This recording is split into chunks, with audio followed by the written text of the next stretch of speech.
하겠습니다. 생기를 넣으리니 살아나리라. 외국에 이런 전해지는 동화가 있습니다. 어떤 나라에요? 새 왕자가 있었어요. 이 새 왕자가 하루는 모여서, 자, 우리 이제 전 세계로 나가서 우리나라에는 없는 이 세계에 가장 발달한 과학 기술이 있다면 우리가 그것을 한 가지씩 배워서 다시 정한 시간에 우리 만나자, 그렇게 약속을 합니다. 그리고 새 왕자는 먼 여행길을 떠나게 됩니다. 이제 정한 시간이 되어서 다시 모였어요. 그리고 그동안에 어떤 뛰어난 과학 기술을 배워왔는지 서로 이야기를 나누게 되었습니다.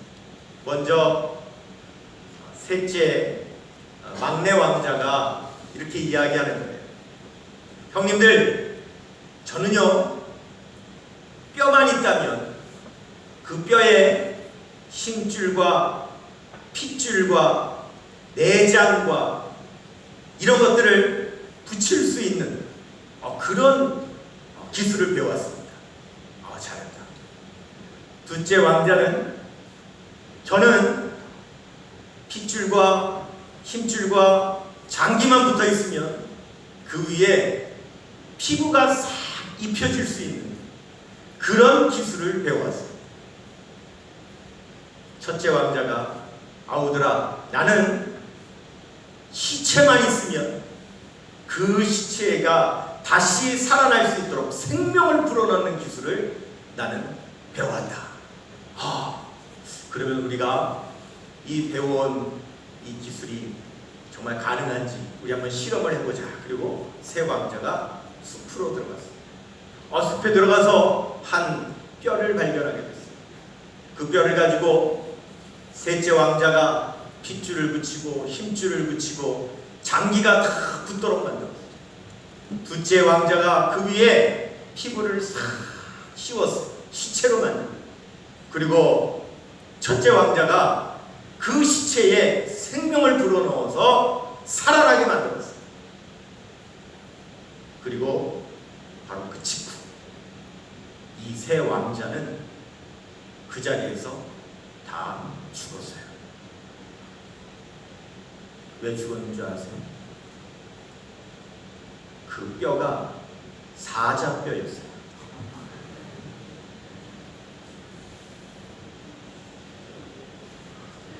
(3분의 1은) 못 알아듣고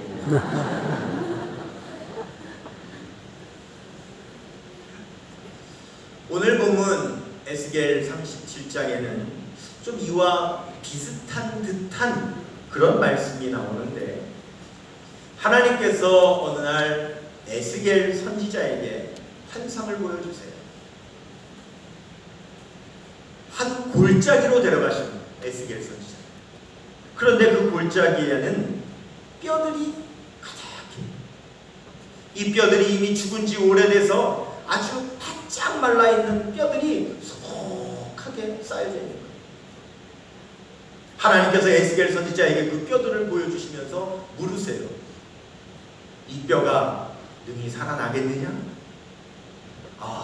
너무 말라있는 뼈들이 어떻게 살아날 수 있을까? 그러나 하나님께서 살아날 수 있겠느냐 물으시니 에스겔 선지자가 다른 말은 하지 못하고 대답하기를, 주께서 아시나이다. 그렇게 대답해요. 한번 따라해 볼까요? 주께서 아시나이다. 여러분, 우리가 궁하면, 알지 못하면 이렇게 대답하는 게 정상이에요. 내 생각대로, 내 판단대로, 내 믿음대로 된다, 안 된다, 여러분, 내가 판단하지 말고 하나님께서 물으셨다면 우리는 주께서 아시나이다. 하나님께서 그렇게 대답한 에스겔에게 그 뼈들을 향하여 하나님의 명령을 대신 전하라, 그렇게 말씀을 하세요. 근데 하나님께서 전하라고 하신 명령이 이런 거예요. 그 뼈들을 향하여서 너희 위에 힘줄이 생겨나고 그 위에 살이 차오르고 그 위에 가죽으로 덮이고 너희 속에 생기를 넣으리니 너희가 살아나리라. 에스겔은 하나님의 명령대로 외쳤어요. 그랬더니 놀라운 일이 일어나요. 뼈들이 달그락 소리를 내면서 뼈의 부위가 맞아 들어가기 시작해요. 뼈들이 맞춰지면서 그 뼈가 온전한 형체를 이루어가고 그 위에 막 힘줄이 막 살아나서 붙기 시작하고 그 위에 막 핏줄이 살아나고 그 위에 막 가죽이 덮여서 그 원래의 모습으로 회복되어지는 거예요. 그런데 아직 그 안에 생기는 없기 때문에 꼭 시체와 똑같아요. 하나님께서 또 에스겔에게 다시 명령하라고 하십니다. 이번에는 생기에게 말하기를, 생기야, 사방에서 불어와서 이 죽음을 당한 자에게 불어서 살아나게 하라. 하나님의 명령에 따라 에스겔이 또 그렇게 외쳤어요. 그랬더니 사방에서 생기가 불어와서 그 시체 안으로 들어가더니 그 시체가 살아나서 일어서는데 그 모습이 어떤 모습이냐? 극히 큰 군대의 모습으로 살아 일어나는 거예요. 자, 그러면 여기서 여러분에게 한 가지 물어볼게요. 그렇다면 이 골짜기의 마른 뼈는 원래 누구였다는 걸까요? 그 골짜기의 마른 뼈일 때는 누군지 뭔지 식별이 안 가는데 그 뼈들이 살아 일어나서 보니까 그 뼈들은 원래 이전에 살아있을 때 원래 누구였다는 거예요? 그렇죠. 군대였다는 거예요. 군인이었다는 거예요. 아까 그 세 왕자는 좋은 과학기술을 배워왔지만 한 가지는 몰랐어요. 그 뼈가 무슨 뼈인지는 몰랐어요. 하지만 하나님은 아세요. 그 뼈가 원래 어떤 사람이었는지를 아시는 거예요. 그리고 에스겔을 보내사 그 뼈에게 대하여 명령했더니 그 뼈가 살아나고 생기가 불어서 살아나서 원래의 모습으로 회복되는데 큰 군대의 모습으로 회복되었다. 그러면 여기서 우리가 한 가지 추측해 볼 수 있는 것이 있는데, 그러면 왜 그 뼈들은 그 골짜기에 그렇게 수북하게 쌓여 있었던 것일까? 왜 그랬던 것일까? 이런 생각을 해볼 수 있을 것 같아요. 그 군대가 골짜기를 통과하다가 매복되어 있던 적을 만납니다. 적에게로부터 사방으로 공격받아서 힘 한 번 써보지 못하고 거기서 다 몰살을 당한 거예요. 매장도 치러지지 못한 채 그대로 쌓여서 세월이 흘러 그들은 수북이 쌓여져 있는 그런 마른 뼈가 되었던 것이죠.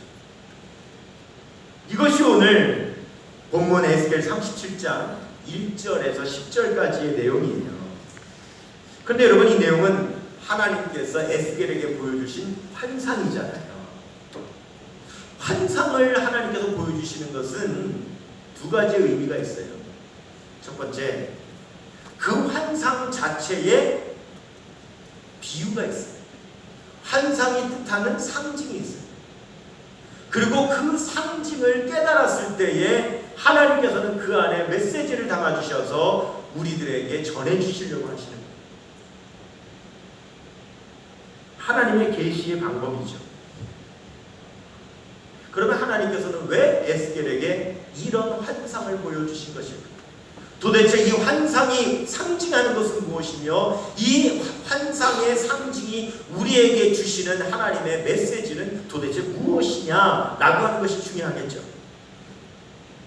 그것은 첫째, 이 뼈들은요 바로 멸망하여서 더 이상은 소망이 없어진 이스라엘 백성이라고 말씀하시는 거예요. 오늘 본문 에스겔 37장 11절을 한번 읽겠습니다. 시작.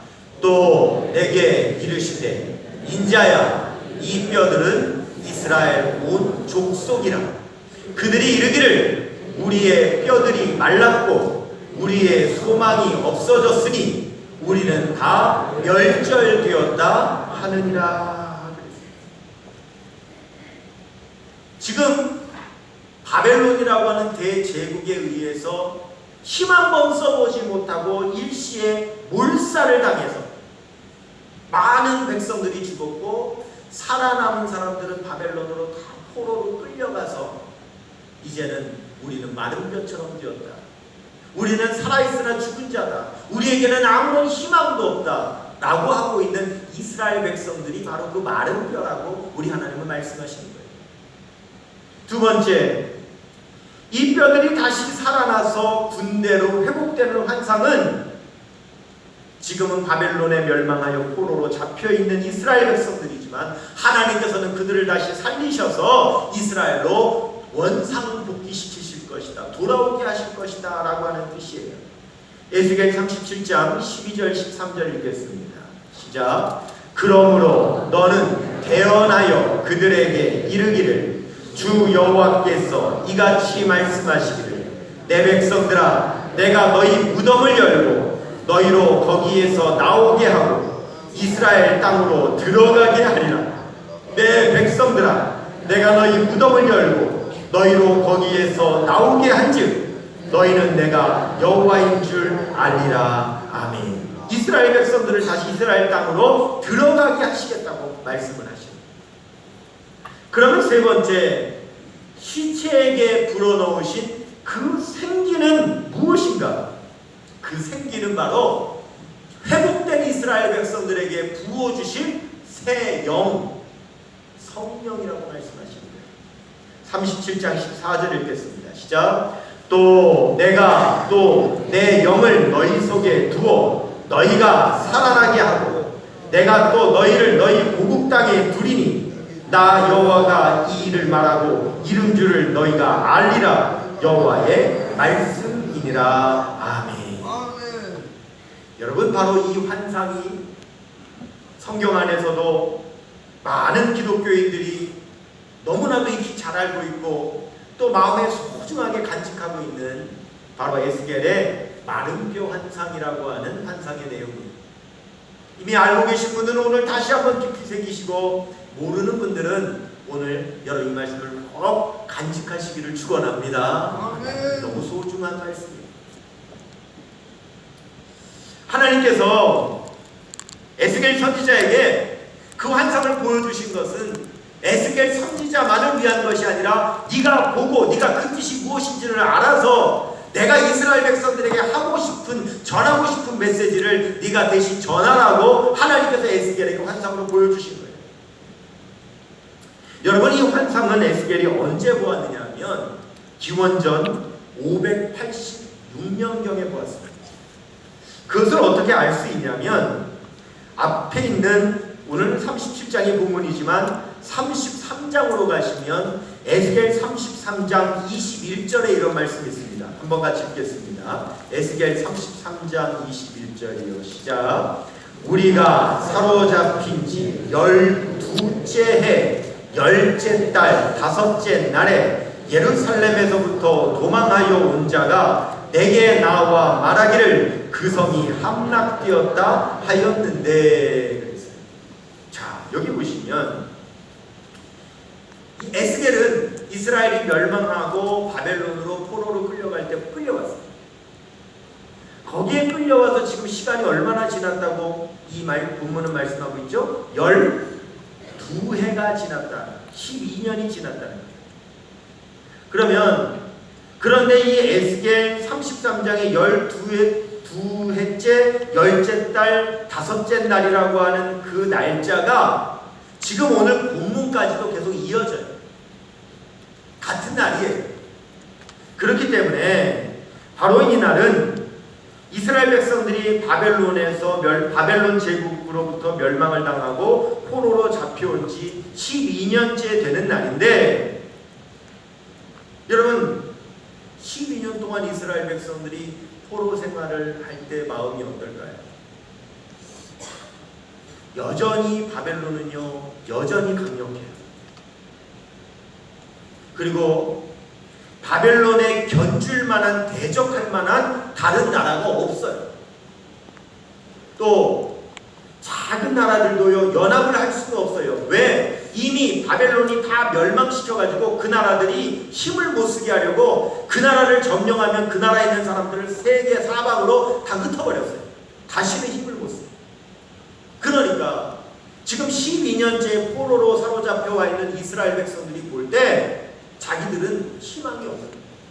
다시 나라가 회복될 희망도 없고 자기들이 다시 포로에서 해방되어져서 자기 고국으로 돌아갈 그런 소망이 전혀 없는 상태였어요. 그런데 그런 소망이 없는 정도가 아니라 지금 그 12년째 되는 해에 한 사람이 예루살렘으로부터 도망쳐 나와가지고 지금 바벨론에 이르러서 에스겔에게 와가지고 말을 하는데 뭐라고 말하느냐. 여러분은 본문 아까 읽은 33장 21절 다시 한번 보시면 뭐라고 그랬어요? 다시 읽어봐요. 우리가 사로잡힌 지 12회째 10째 달 5째 날에 예루살렘에서부터 도망하여 온 자가 내게 나와 말하기를 뭐라고요? 그 성이 함락되었다 하였는데. 이스라엘 지금 포로로 미리 사로잡혀 온 사람도 있지만 이스라엘에 남아가지고 바벨론에게 끝까지 저항하는 사람들이 있었어요. 12년 동안.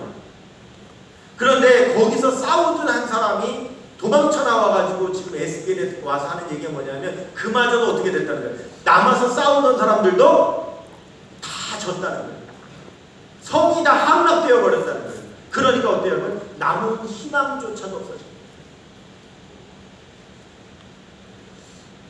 그런데 하나님께서는 에스겔에게 마른 뼈 환상을 보여주시며 뭐라고 말씀하세요? 내가 너희를 다시 돌아가게 하리라. 너희들이 지금 마른 뼈 같은 상태이지만 나는 다시 너희의 원래의 모습인 큰 군대로 나는 다시 살아나게 할 것이다.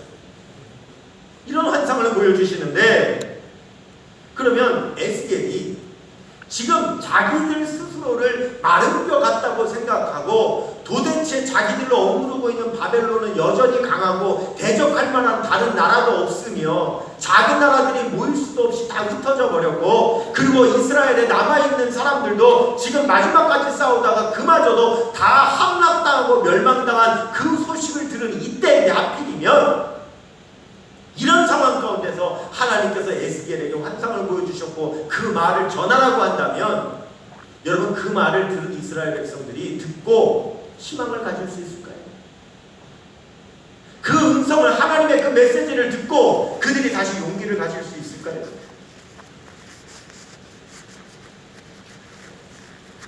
스물한 살에 신학대학 2학년이 된 신학생이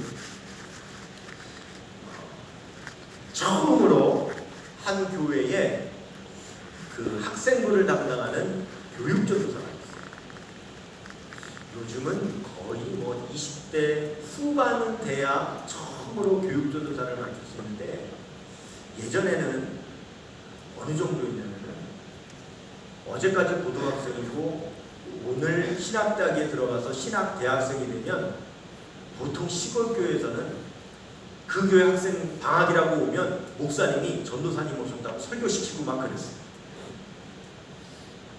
그래서 예전에 이 21살짜리 이제 신학생이 처음으로 교회에 교육전도사로 부임하게 됐는데 당연히 노련한 경험은 아무것도 없지만 그러나 처음 전도사가 되었고 학생들을 맡았으니 그 학생들에게 아주 열정적으로 가르쳤어요.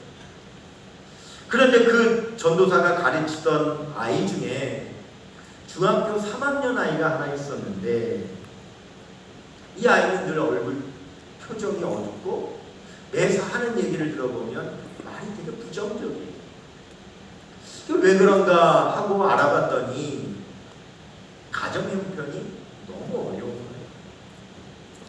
아버지와 어머니가 계시기는 하지만 아버지는 전혀 경제 활동을 할 수 없고 또 경제 활동을 할 수 없다는 이유 때문에 아버지는 늘 술에 취해 살고 그 자기의 그 마음을 다 가족들에게 화로 풀고 어머니도 거기에 짓눌려 오래 살다 보니까 어머니도 아무런 기력이 없고 그런데 이 아이가 너무너무 똑똑해요. 공부를 참 잘해요. 이제 곧 고등학교에 진학을 해야 되는데 이 아이의 부모님은 이제 학교는 그만 다니라. 중학교로 마치고 공장에 취직해서 좀 우리 가족 먹여 살리라.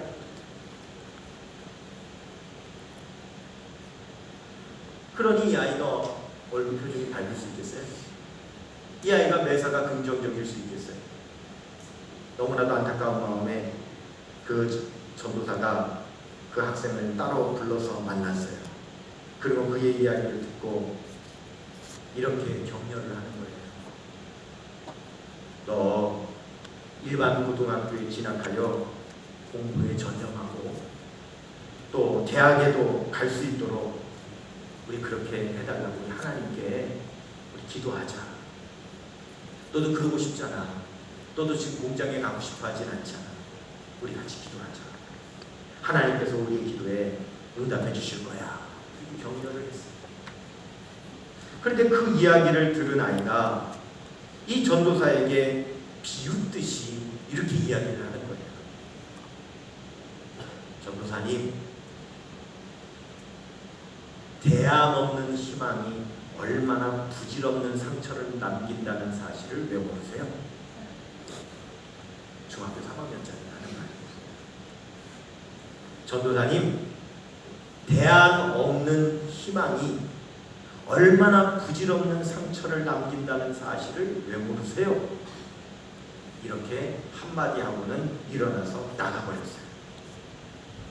이 21살의 전도사는 자기도 그런 유식한 말을 못할 것 같은데 이 중학교 3학년짜리가 이렇게 냉소적인 이런 유식한 어려운 문장 한마디를 내뱉고 탁 나가버리자 얼마나 무안한지 아무 대답도 못한 채 한참 동안 얼굴이 빨개 진 채로 그 자리에 앉아 있었어요. 그리고 뒤늦게 그 마음에 그 아이로부터 들었던 그 무한한 그 말에 적절하게 대답을 해주지 못했던 그 자기 자신이 얼마나 괴로운지 나중에부터 온갖 생각을 다 하는 거예요. 아, 내가 그때 그 아이에게 뭐라고 했어야 속이 시원할까? 별별 말을 다 나중에 뒤늦게 막 생각하는 거예요. 우리 그럴 때 있잖아요. 그때 얘기해 줬어야 되는데 내가 대놓고 아, 왜 나는 그런 순간에는 말을 못할까? 이럴 때 있죠. 아, 뒤에서 나중에 이렇게 생각해. 이런 말을 했으면 어땠을까 막 생각하고, 야, 이 싸가지 없는 놈아, 뭐 이런 얘기를 해줬으면 시원했을까? 너 어디서 그런 말 주워 들어가지고 그런 말 하면 네가 뭐 똑똑하고 멋있어 보일 줄 아냐? 온갖 말이 막 다 생각나. 그랬으면 속이 시원했을까? 아니죠. 그 전도사는 그 후에 그 학생을 보지 못했어요. 그 아이는 더 이상 교회를 나오지 않았고, 그리고 진학을 했는지 공장을 갔는지 그것도 알지는 못해요. 하지만 그 전도사에게 그 아이와의 그 대화는 여전히 마음속에 살아있어요. 그 아이가 했던 그 말, 전도사님, 대안 없는 희망이 얼마나 부질없는 상처를 남긴다는 사실을 왜 모르십니까? 진짜 유식하긴 하다. 어떻게 그런 말을 할 수가 있어요, 중학교 3학년짜리. 그 말은 그 마음속에 계속 남아요. 그리고 적절하게 대답해 주지 못했던 그런 자신이 그 안에서 계속 살아있는 거예요. 그 전도사는 나중에 목사가 되었는데 포항성교회에서 목회를 한다는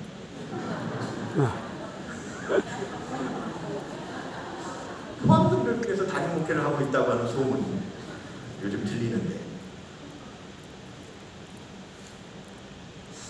저는 30년이 지났는데도 그 아이의 그 문장이 잊어버려지지가 않아요. 전도사님, 대안 없는 희망이 얼마나 부질없는 상처를 남긴다는 사실을 왜 모르십니까? 여러분, 그 아이에게는 어떤 말도 희망이 되지 않아요. 어떤 격려를 해줘도 믿어지지도 않고 그 말에 용기도 생기지 않고 그 말에 희망도 생기지 않는다는 거예요. 그럼 하물며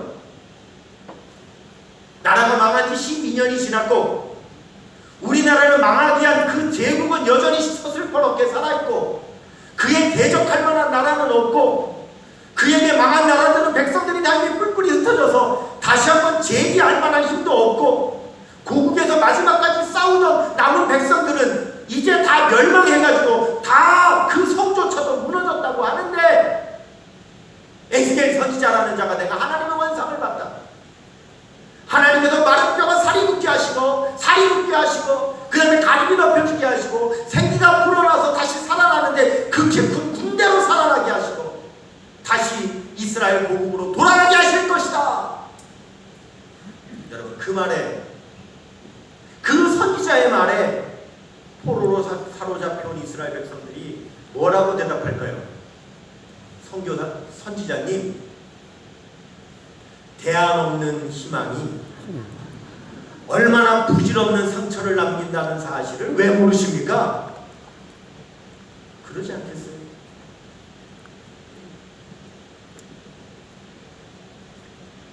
그런데 여러분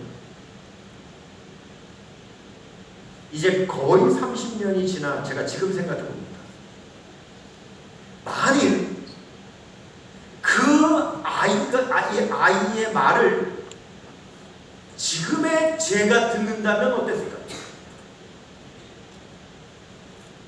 그때는 내가 그 아이에게 아무 말도 해줄 수가 없었지만 그 아이가 지금 내 앞에 있고 내가 지금 그 아이의 얘기를 듣는다면 저는 뭐라고 할까? 저는 지금 이렇게 말할 수 있습니다. 너 내가 어떤 방법을 동원해서라도 고등학교 졸업할 때까지 너 공부할 수 있도록 해줄 테니까 쓸데없는 소리 하지 마.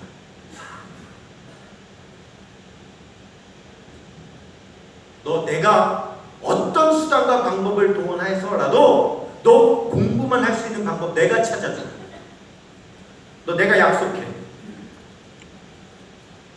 너 집안이 어렵고 가난하다고 공부 잘하고 공부하고 싶은데 공부 못하고 너 공장에 들어가가지고 너 네 집안 먹여 살리느라고 너 더 이상 꿈도 못 키우고 공부도 못하고 그렇게 되지 않도록 너 내가 가만히 있지 않을 거야. 걱정하지 마. 너는 아직 그런 생각할 만한 나이가 절대 아니야. 하나님께 기도하면 하나님께서 반드시 역사하시고. 여러분 제가 지금 그렇게 말할 수 있지 않을까요?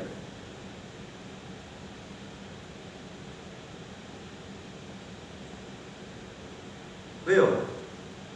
왜 제가 지금 그렇게 말할 수 있을까요? 지금은 길을 아니까.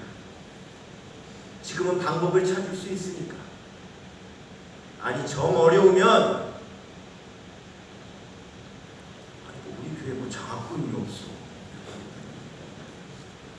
제가 여러분한테 얘기하면 여러분들이 뭐 안타깝다고 헌금을 안 해주실 거예요. 아니 우리 교회 뭐 성도가 없어. 뭐가 없어? 우리 그 장로님 늘 푸른 장학회에서 장학금 네? 나는 주실 수 있죠? 할렐루야. 아니 뭐가 말 한마디 하면 뭐 장학금 주신다는데.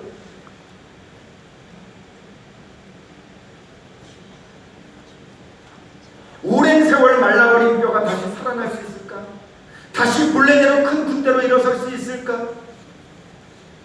에스겔에게 사람들이 그런 대안 없는 희망이 얼마나 부질없는 상처를 주는지 아느냐며 소리칠 때 여러분 그때 에스겔이 뭐라고 말할 것인지 아십니까? 이렇게 말할 겁니다. 내가 하겠다는 것이 아니라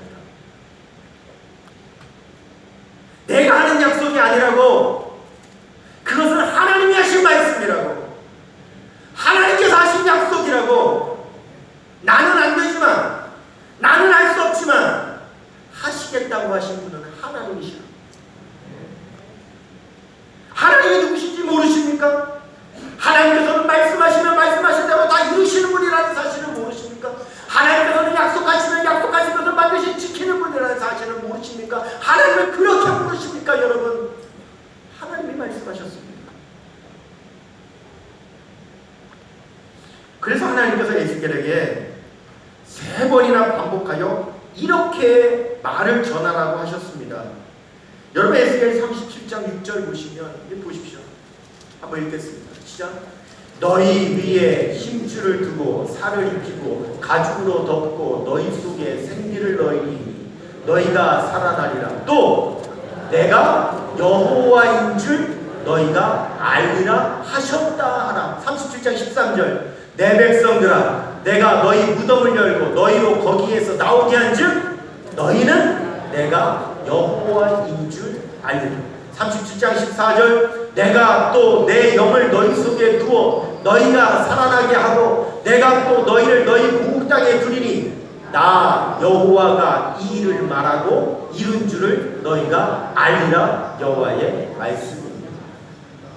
여러분 하나님은 이스라엘 백성들이 그 말을 들어도 여전히 절망하고 그 말을 들어도 여전히 용기를 갖지 못하고 그 말을 들어도 여전히 믿지 못할 그런 상황 가운데 있다는 걸 우리 하나님 그것도 아셨기에 에스겔에게 말을 전하라고 할 때 뭐라고요? 여호와의 말. 너희가 나 여호와를 알리라. 나 여호와가 이 일을 말하고 이룬 줄을 너희가 알리라. 여러분 에스겔이 하겠다고 하는 게 아니에요. 하나님이 하시겠다고 하시는 거예요. 저는 오늘 말씀을 통해 하나님께서 어디 계시는지를 보았습니다. 하나님께서 어디 계실까요? 하나님은요 골짜기에 계세요. 마른 뼈들이 수북이 쌓여져 있는 그곳에 하나님이 계세요.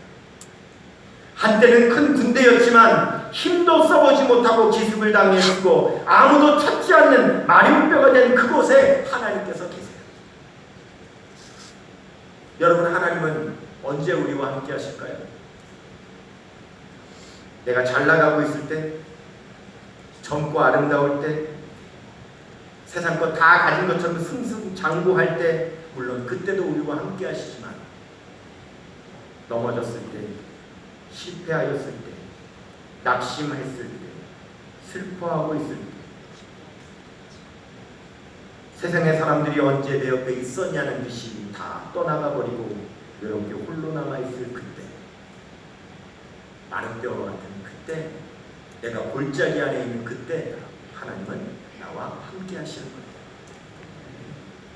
이 세상의 친구들 나를 버려도 나를 사랑하느니 예수뿐이네. 예수 내 친구 날 버리지 않네. 온 천지는 변해도